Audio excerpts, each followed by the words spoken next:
I welcome you to the Immunodeficiencies Part 2. Here we will be dealing with a group of immunodeficiencies. So I will provide you timestamps whenever possible. So without further delay, let's get started. What is the common variable immunodeficiency? As the name says, it is most common and it is variable. Variable in the sense it has a variable presentation and immunodeficiency. So here, what is the core problem? The core problem is there is defective B cell differentiation. The B cells are present in normal numbers, but they fail to mature into plasma cells that produce antibodies. Impaired antibody production will result in a poor response to infections and vaccines.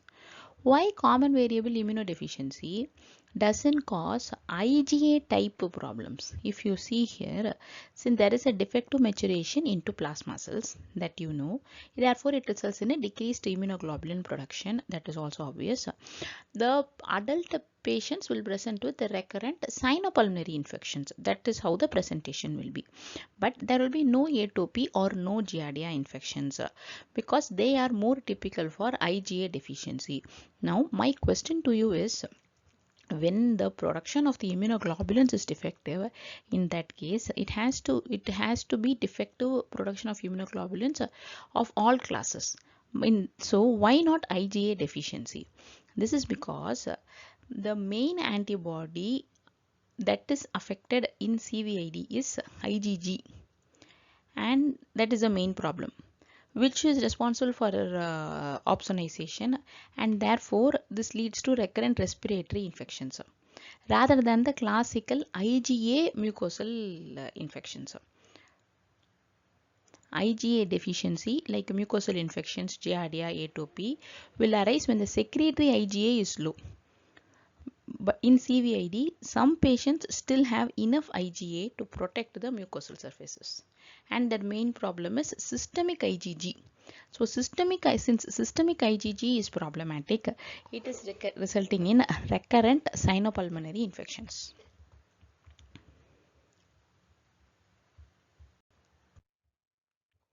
What happens in ataxia telangiectasia? What is the core problem in ataxia telangiectasia? The ATM kinase generally in the normal cell will identify double-stranded DNA break in the DNA. The ATM will activate the downstream proteins like P53, BRCA. These proteins facilitate repair through homologous recombination or non-homologous end joining. So basically the ATM kinase is responsible for double-stranded break repair. When there is a defective ATM activation, as that which happens in ataxia telangiectasia, it compromises the DNA damage response. Therefore, inefficient repair leads to genomic instability. Since it is ataxia telangiectasia, which is an autosomal recessive disorder, and it results in failure of double-stranded DNA break repair, it will lead to cerebellar atrophy, leading to progressive ataxia. It can lead to telangiectasias, dilated blood vessels on the skin and the eyes. They both are obvious because of its name. In addition, there is increased susceptibility to radiation because radiation will result in DNA break, and that the repair of the DNA break is not possible in ataxia telangiectasia. Therefore, increased susceptibility to radiation and subsequently elevated risk of leukemia and lymphoma in ataxia telangiectasia. Let's see what happens in Bruton X-linked Agammaglobulinemia. In Bruton X-linked Agammaglobulinemia, which is an X-linked recessive disorder, the B cells fail to mature beyond the pre-B cell stage. Almost no circulating B cells. So there is severely low immunoglobulins. All IgG classes are low. If you can recollect, I told you just a couple of minutes ago that in CVID also there is defective B cell maturation. What is the difference between Bruton X-linked Agammaglobulinemia and CVID? In Bruton's, the there is, of course, the B cells are unable to mature beyond the pre-B cell stage. But in CVID, it is blocked at a plasma cell stage. That is, there is terminal differentiation doesn't happen in CVID, but in Bruton's, the problem happens at the pre-B cell stage. Isolated, since there is an isolated B cell deficiency, there is scanty or absent lymph nodes and tonsils. There is decreased immunoglobulins of all classes. They will clinically present with a male child with bacterial infections since 6 months of age because of the arrest of the B cells at the pre-B cell stage. Treatment is monthly immunoglobulin infusion. Sometimes the question can give the presentation as that how it will be in Bruton's X-linked Agammaglobulinemia, and the answer in the answer choices, this may not be listed. Instead, deficiency of humoral immunity may be listed, and that is the answer.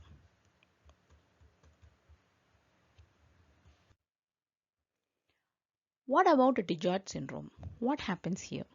The etiology over here is 22q11 deletion causing T cell deficiency. Because of 22q11 deletion, there is failure of the third and the fourth pharyngeal pouches development.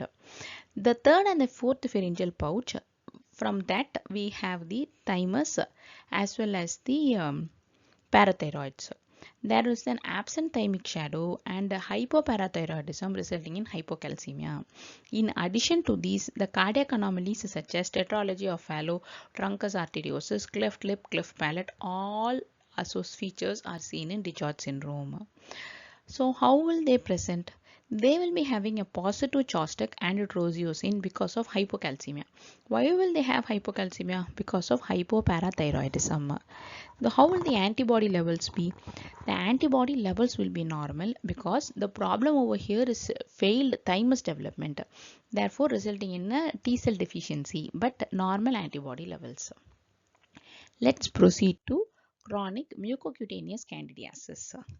Chronic mucocutaneous, they have been having a candidiasis which is present in the mucosa as well as in the cutaneous membrane chronically. This is what we can derive from the name. The pathophysiology is there is a T cell dysfunction that is resulting in deficiency of cell-mediated immunity. Because of deficiency of cell-mediated immunity, the recurrent candidal skin infections occur since their birth. So this is how they will present. The question can be a 17-year-old female with recurrent candidal infections since birth, 1-year history of thyroiditis and 2-year history of type 2 diabetes mellitus. So the idea behind this is the cell-mediated immunity, the deficiency of cell-mediated immunity can be associated with other autoimmune disorders. Like what? Like type 1 diabetes mellitus, like autoimmune thyroiditis. They go hand in hand. They generally occur together. So that is the idea behind this. What do we know about Piscot-Aldrich syndrome? Piscot-Aldrich syndrome is again an X-linked recessive disorder with the defect in the VAS gene. Why do we need the VAS gene? The VAS gene is necessary for the cytoskeletal. So what is the cytoskeletal? Let's see the basics of cytoskeletal first. The cytoskeleton is a network of protein fibers inside every cell that gives the cell its shape, its structural support, its ability to move or change the shape, its ability to organize internal components. The main components that we are talking about when we mention the word cytoskeleton is the actin filaments, the microtubules, the intermediate filaments which are present inside the cell. How will the cytoskeletal organization be?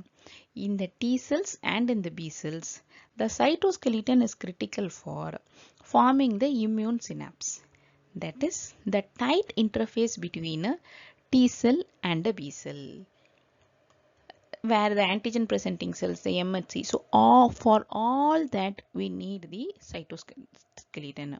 So when that is problematic, then we have a T cell defective, we have a B cell defective, and we also have the platelets defective. Let's see what happens when each of them are defective. The T cells since the T cells cannot form proper immune response, the T cell will not be proper, and that results in immunodeficiency. The B cells also cannot, the cytoskeleton is problematic. Therefore, the IgE which is released by the B cells will also be problematic, resulting in eczematoid skin lesions. Finally, the platelets are small and dysfunctional because of the defective microtubule which is present inside the platelets, resulting in thrombocytopenia. This is the reason behind the triad which is seen in Piscot-Aldrich syndrome. How will the laboratory findings be? There is increased serum IgA and IgE, but there is decreased serum IgM. I know it does sound quite confusing because certain IgA and IgE are increased, but IgM is defective. This is because of the skewed immune response.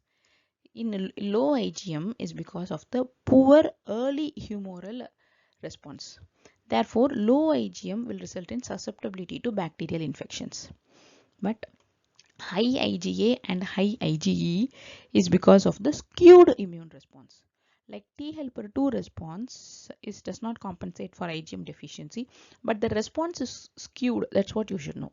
IgA and IgE is increased because of the skewed response, but IgM is decreased and their initial response of the IgM is decreased, thereby resulting in increased bacterial infections. So you should be aware of the triad. Let me repeat it again for you. The T cell is defective, resulting in immunodeficiency. B cell cytoskeleton is also defective, resulting in eczematoid lesions, which is because of again increased IgE, and the platelets are also defective, resulting in thrombocytopenia. How will the lab findings be? The primary immune response, that is the IgM, is decreased, whereas IgA and IgE are increased. The increased IgE is resulting in the eczematoid lesion, but IgA and IgE are increased because of the skewed response. How will the question be? The question can be a 12-month-old male with pneumocystis infections, history of nosebleeds and eczema. Pneumocystis infection indicates impaired T cell or cell-mediated immunity because pneumocystis is opportunistic and cleared mainly by the T cells. So this is in short about Piscot-Aldrich syndrome. Let's see the next defect, that is the leukocyte adhesion deficiency. The leukocyte adhesion deficiency, what happens here? The leukocytes, particularly the neutrophils, will be present in the blood vessel. They will be in the circulation. They will first have to get attached to the endothelial cells. Then that is by means of selectins. Then it has to get adhered to it, that is by means of adherents like CD18 and LFA1. Then it has to squeeze themselves through the endothelial cells, and finally it needs to reach out to the tissue. So deficiency of CD18 and LFA1 integrin, which is responsible for adhesion is the reason in leukocyte adhesion deficiency. There is decreased ability of WBCs to leave the blood vessels for the sites of infection, resulting in decreased pus formation because the neutrophils haven't reached the tissue. In some cases, we can find delayed separation of umbilical cord as one of the clinical presentation, but mostly absent pus or neutrophils in skin infections is the most important diagnostic clue. What about hyper IgE syndrome or Job syndrome? This condition presents with a hyper IgE and with the mnemonic fated. That's how the presentation will be. F stands for abnormal facies, coarse facial features with broad nasal bridges. A stands for staphylococcal cold abscesses. And T stands for teeth, retained primary teeth. E stands for elevated IgE levels, and D for dermatological findings showing eczematoid skin lesions. Interleukin 12 receptor deficiency. What is this interleukin 12 and why do we need it? the CD4 T cells and the macrophages normally activate each other in a cyclical loop. How does this happen?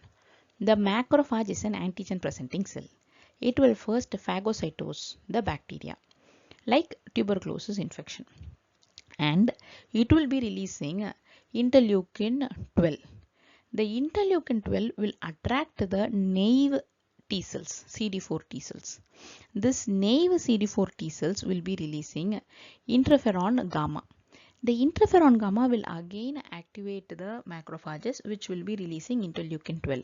The resulting interleukin 12 in the cytokine environment of interleukin 12, the T cells will get even more activated and resulting in an active form.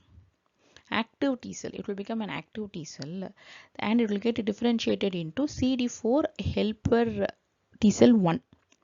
So this loop will continue, that is the macrophage releasing interleukin 12 and the CD4 releasing interferon gamma. This loop continues to an extent where the macrophage is fully activated and kills the phagocytosed bacteria, and CD4 is also fully activated and its clones are produced and resulting in the killing of the bacteria. So this is the loop. In interleukin 12 receptor deficiency, the macrophages, the interleukin 12 is not able to act properly. Therefore, this loop it doesn't happen the way it has to happen, and it will result in a recurrent tuberculosis infections.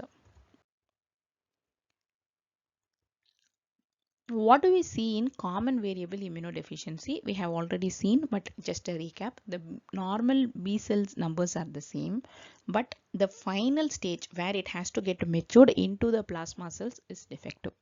Therefore, there will be decreased immunoglobulins, but the B cells will be in a normal stage. How will the presentation be? Adult patients with recurrent cyanopulmonary infections is the presentation. The differential diagnosis is it will be similar to IgA deficiency, but multiple IgG classes will be affected. The deficiency of IgA is much less compared to the other deficiencies. What happens in terminal complement deficiency? In the complement activation, we have three pathways. I have a specific video on complements. You can look for it in my playlist. There are three complement pathways. One is the classic complement, alternate complement, and the mannose binding lectin pathway. Here, all the three complement pathways will finally coalesce to the final pathway, that is CD5 to CD9 complement proteins. Deficiency of CD5, CD9 complement proteins is the reason behind terminal complement deficiency. When CD5 to CD9 complement proteins are deficient, then it results in an inability to form membrane attack complex. This membrane attack complex is particularly specific for Neisseria infections like Neisseria meningitidis, Neisseria gonorrhea. The other organisms can be killed by many other ways, but the most but Neisseria is that one organism which has to be cleared by the membrane attack complex. Therefore, terminal complement deficiency patients will present with Neisseria symptoms or recurrent Neisseria infections. So, how will the board exams be? There will be multiple answer formats. Like they can give you C7 deficiency, C8 deficiency. Obviously, they also are included in the final complements, right? They are also one among the C5 to C9 complement proteins, right? Or they can give you like terminal complement deficiency, or they can give you like complement mediated immune deficiency, or they can also tell you like deficiency of total hemolytic complement. So all these are the terms indicating terminal complement deficiency. With this, we have come to the end of our presentation. I hope I have made these clear to you. If you like my slides and if you like the way I teach, and if you want to get mentored by me, I have a good news. I'm starting my mentoring classes for medical graduates and USMLE aspirants. You can reach out to me in the comments. All the best for your exams.